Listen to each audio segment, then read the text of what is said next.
taong 1975 na, at si George Foreman, dating kinatatakotang heavyweight, ay hindi na siyang taong nakita natin 12 buwan na ang nakalipas. Matapos ang kanyang matinding pagkatalo sa knockout kay Muhammad Ali sa iconic na heavyweight fight na Rumble in the Jungle.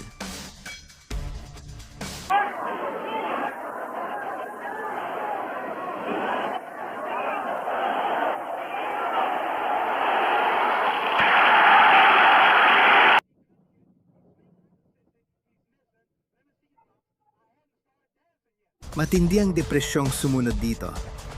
Hindi lang World Heavyweight Championship ang nawala kay Foreman ng gabing yon.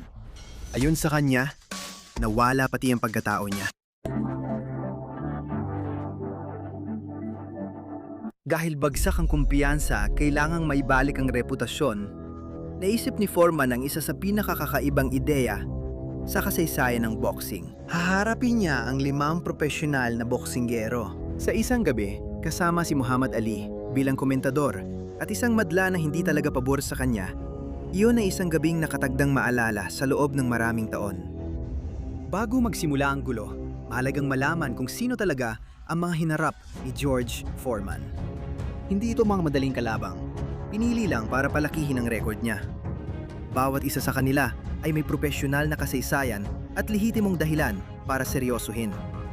Ang una ay si Alonzo Johnson, isang dating kalaban ng batang-batang Muhammad Ali na 3 taon nang wala sa profesional na ring, pero dala pa rin ang karanasan ng isang batikang heavyweight. Ang pangalawa ay si Jerry Judge, isang boksinggerong malakas, sumuntok na nakapag-knockout na kay matibay na contender Chuck Wepner at tumagal hanggang dulo laban sa batang umaangat na heavyweight na si Larry Holmes. Ang pangatlo ay si Terry Daniels, lalaking nakalaban ni na Joe Frazier noong malakas pa siya, at si Cleveland Williams na nananatiling mapanganib. Ang mga yun pa lang ay naglalagay na sa kanya sa ibang kategorya kumpara sa karaniwang kalaban. Ang pang-apat ay si Charlie Pulit na nagkaroon ng hindi magandang karangalan na maging biktima na noon ng mas batang George Foreman. At sa huli, itinira sa pinakahuli, dumating ang pinakamapanganib sa lahat, si Boone Kirkman, isang lalaking tinalo ang dating kampiyon sa heavyweight na si Jimmy Ellis sa isang laban na napagdesisyunan sa pamamagitan ng split decision. Plano man ito ni Foreman o hindi, iniwan niya ang pinakamahirap na pagsubok sa sandaling siya na ang pinakapagod. Noong Abril 26, 1975, dumating ang gabi. At habang pinapanood ni Muhammad Ali mula sa unang hanay, lumabas si George Foreman sa ring para patunayan na isa pa rin siyang makinang pamatay. Si Alonzo Johnson, ang una sa 5 boksingero, ay pumwesto sa gitna ng ring sa harap ng pinakamabagsik na heavyweight. Nagsimula na ang laban.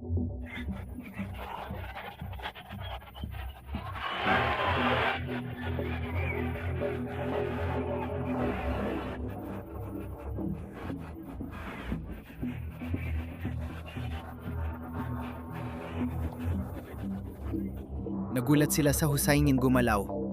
Malayo sa dating Foreman na kilala bilang mabagsit na boksinger, pero hindi gumagalaw ang paa. Si Ali, mula sa unang hanay, ay napasabi, "Get some joy!"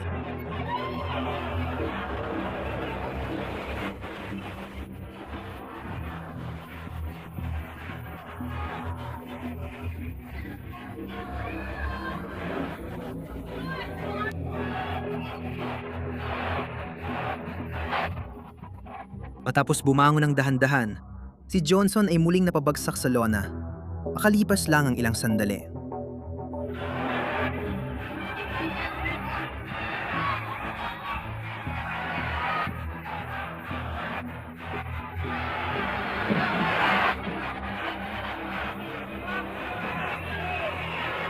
Sa 2 round, 3 beses bumagsak si Johnson, kaya pinatigil na ng referee.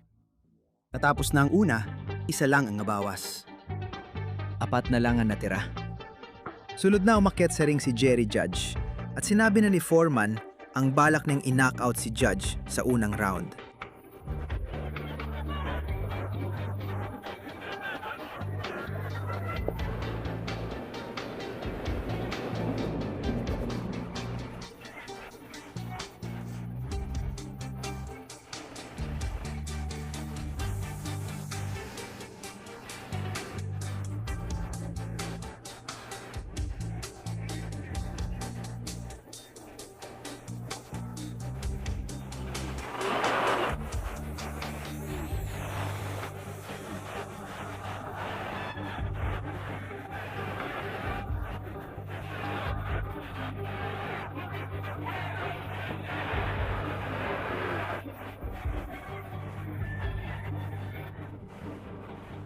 Pinilit ni Judge si Foreman na paghirapan ng bawat espasyo. Pero sa huli naipit siya at nang tama ng malinis na kanang suntok, bumagsak si Judge ng nakadapa.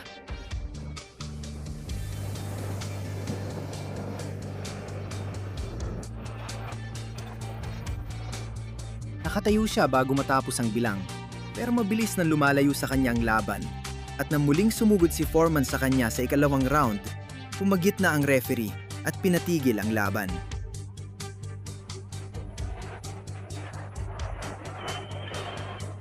Halos pagkakatigil pala ng laban, sumiklab agad ang tensyon sa pagitan ng dalawang boksingero sa ring at nagsimula na magpalitan ng suntok sina Foreman at Jerry Judge.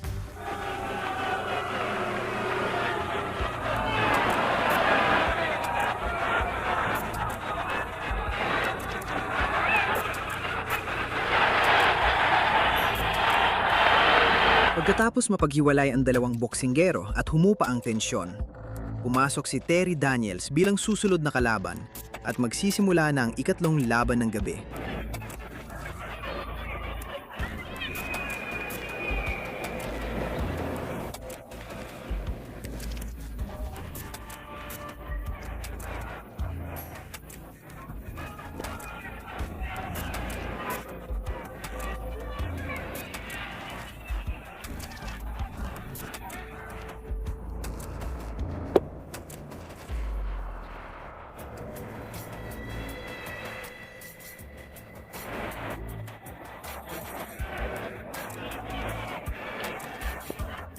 Matibay at masigla si Daniels at sinubukang pagurin ang heavyweight. Ngunit galit si Foreman dahil sa alitan nila ni George, kaya agad siyang bumira. At isang malakas na kaliwa sa unang round ang nagpabagsak kay Daniels.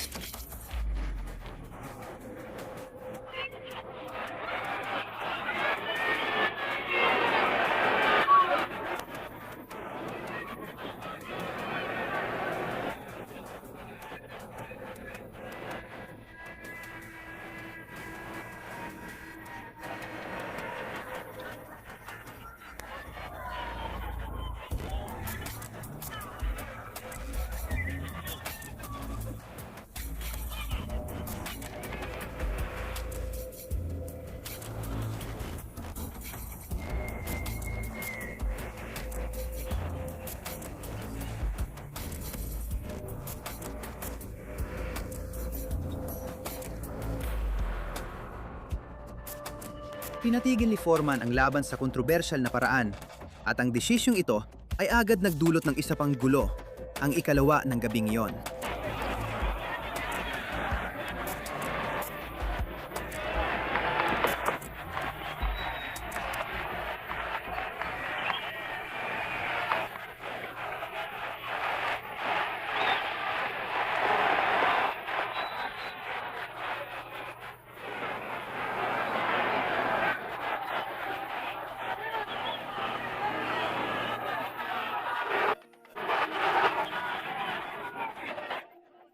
Si Ali, na pinapanood kung paano nagaganap ang kaguluhan, ay labis na nag-enjoy. Si Charlie Polite ay kaapat na umakyat sa ring at sa mga oras na iyon, hindi na maikakaila ang mga palatandaan ng pagkapagod kay Foreman.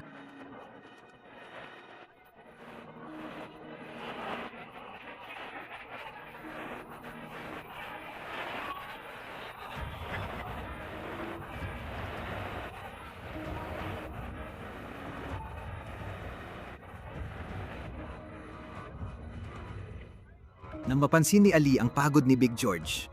At dahil hindi siya nagpapalampas ng pagkakataon, nagsimula siyang sumigaw ng mga tagubilin kay Polite mula sa gilid ng ring.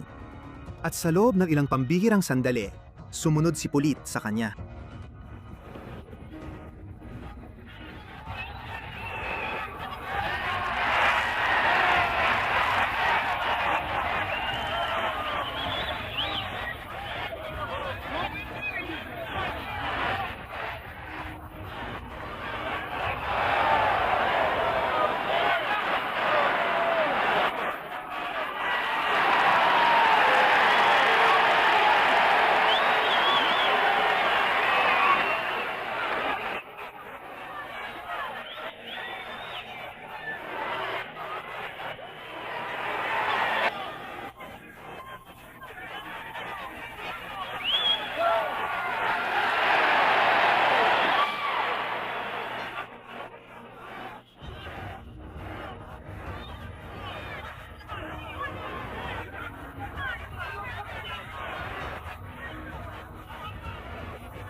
kahit nanginginig ang binti at naipabagsak si Polite sa ikatlong round.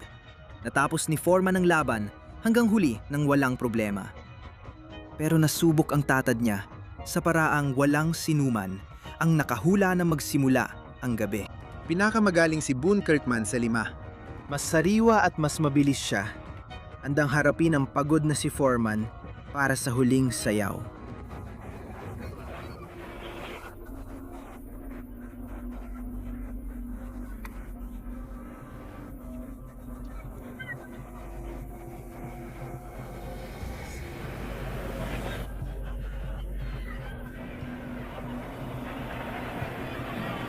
Pagod at mabigat ang katawan, pinilit ni Foreman gamitin ang natitira niyang lakas.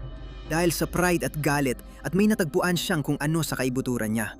Isang hilaw at mabangis na bagay na pinaniniwala ang di na muling nakita.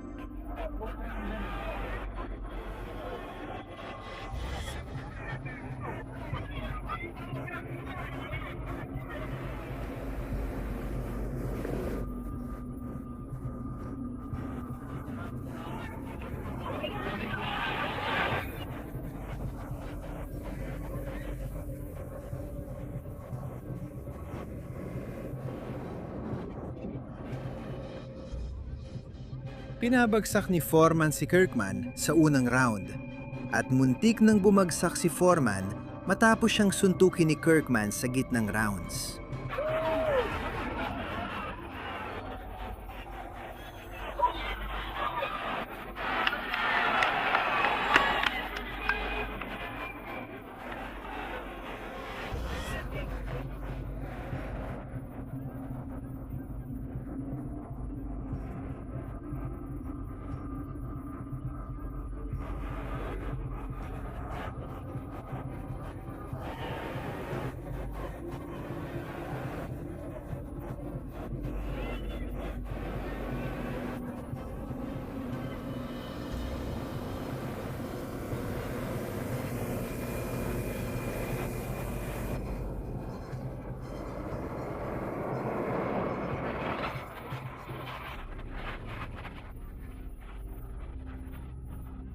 Habang papalapit na sa huling mga round ang laban, ibinuhos ni Foreman ang lahat ng natitira sa kanya laban sa lalaking nasa harap niya.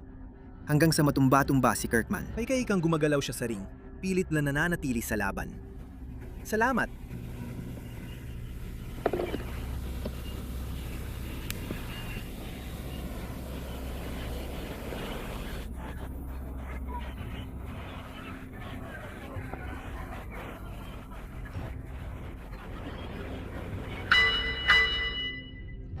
Pagdating ng huling kampana, nagawa ni George Foreman ang hindi inaasahan. Nakaligtas siya sa isang gabing kung saan hinarap niya ang 5 profesional na heavyweight. Pinabagsak ang bawat kalabang nakaharap niya at na-knockout ang 2 sa kanila. Magulo at kontrobersyal ang gabi. Pero ipinakita nitong may totoo kay George Foreman. Isang lalaking napahiya sa harap ng madla at nawala ang lahat ng binuo niya.